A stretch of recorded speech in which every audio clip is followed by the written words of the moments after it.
The question that I would like to pose this morning is simply, is Christianity against people having fun? There certainly are many people in our society today who seem to think so, and they point to the 10 Commandments to back up their argument. Now, the memorizing of the 10 Commandments used to be common practice, not just because in the King James Version of the Bible the text was good poetry, but rather along with the Lord's Prayer, the Beatitudes, this text was considered to be one of the key scriptural passages on which life and faith should be based. And like the Lord's Prayer, the Beatitudes, and the Apostles' Creed, there used to be a fashion in Reformed church buildings to have them painted on the walls or even on the ceiling. But today, many of our churches have substituted fashionable banners instead of these forbidding scriptures as a form of mural decoration. I would imagine that for many of the general public, what exactly the 10 Commandments is on about may be a mystery. There may be some people who regard the 10 Commandments as a set of laws, something to do with personal morality, and others may believe that there are means by which God tries to guarantee good behavior and so prevent us having any fun in life. Such opinions fail to grasp the full significance of the 10 Commandments. A biblical scholar of high repute by the name of Walter Brueggemann, he's argued forcibly that the 10 Commandments were not given to people by some kind of celestial bully. Rather, he sees the 10 Commandments as a means by which God shows deep compassion for his people. Knowing that endless work is bad for the body and soul, and knowing how his people suffered in Egypt under a punitive regime, God decrees that 6 working days are enough. In other words, God has heard the cry of the exploited, and in the Sabbath commandment, he responds positively to their need.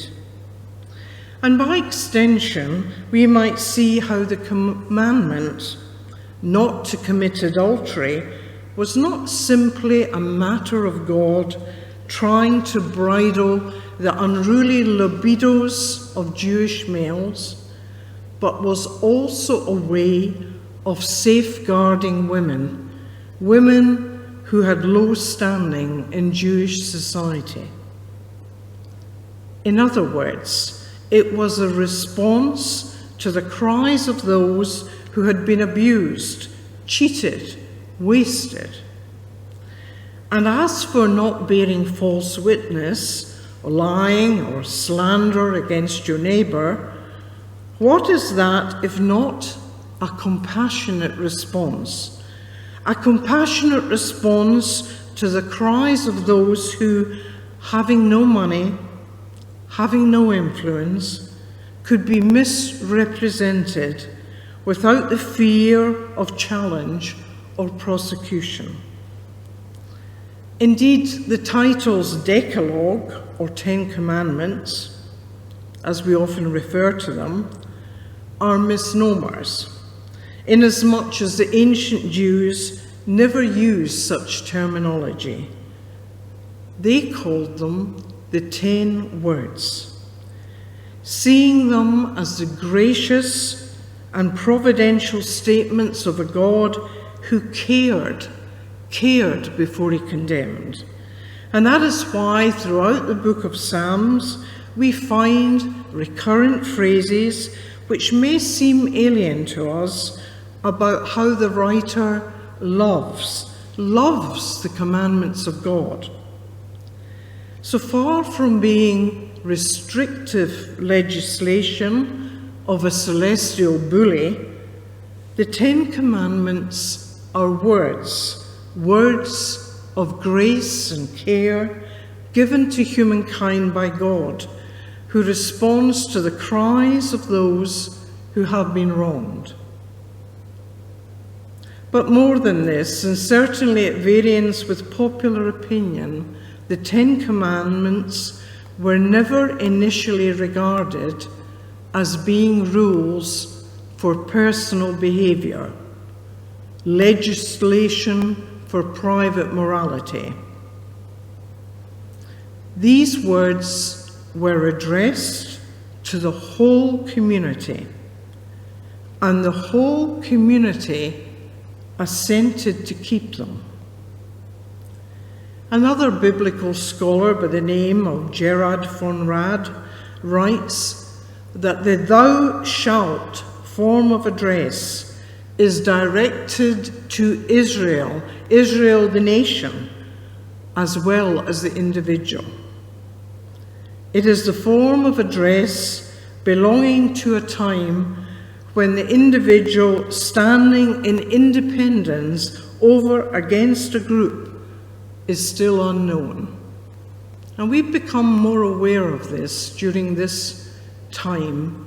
Often in modern society, many decisions and choices are made on the basis of what suits me as an individual, rather than that we are all part of a community. And back there, when the 10 Commandments, back then, people were very much part of the community. So what we have here then is a prescription for living which is intended to have an effect not simply on private behavior, personal morality. It's a word addressed to communities and to society. And this makes the 10 Commandments much more penetrating and relevant than many people imagine.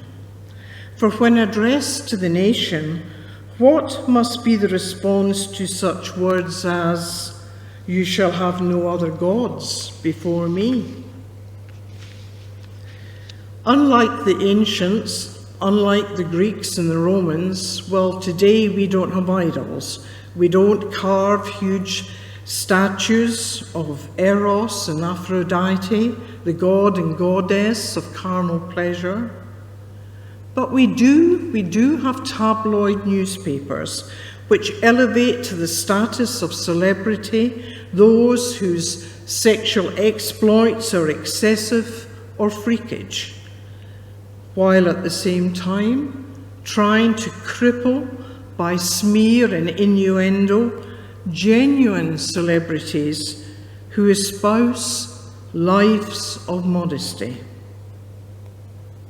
And although today we don't have a cult worshipping Fortuna, the goddess of luck, we do have large numbers involved in casinos and tax lotto, blindly assenting to what is tantamount a tax on the poor, the revenues of which will continue to make the wealthy even wealthier.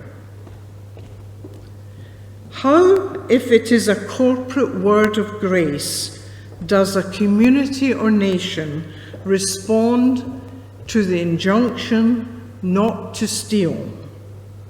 Well, as long as the commandment is understood as referring to an inalienable right of an individual not to have his or her property unlawfully removed, there's no contention.